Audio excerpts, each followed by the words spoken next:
హామోరును అతని కుమారుడగు షెకెమును చెప్పిన మాట అతని ఊరి గవిని ద్వారా వెళ్ళు వారందరూ వినిరి. అప్పుడతని ఊరి గవిని ద్వారా వెళ్ళు వారిలో ప్రతి పురుషుడు సున్నతి పొందెను.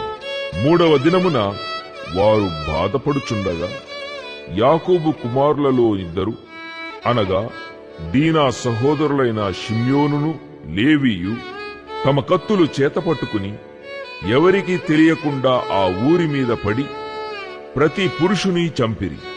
వారు హామోరును అతని కుమారుడైన షెకెమును కత్తివాత చంపి షెకెము ఇంట నుండి దీనాను తీసుకుని వెళ్లిపోయిరి. తమ సహోదరిని చెరిపినందున యాకోబు కుమారులు చంపబడిన వారు ఉన్న చోటికి వచ్చి ఆ ఊరు దోచుకుని వారి గొర్రెలను, పశువులను, గాడిదలను, ఊరిలోనిదేమి పొలములోనిదేమి వారి ధనము యావత్తును తీసుకుని వారి పిల్లలనందరినీ వారి స్త్రీలను చెరపట్టి ఇండ్లలోనున్నదంతయు దోచుకునిది. అప్పుడు యాకోబు షిమ్యోనును లేవీని చూచి, మీరు నన్ను బాధపెట్టి ఈ దేశ నివాసులైన కనానీయులలోను పెరిజ్జీయులలోను అసహ్యునిగా చేసితిరి.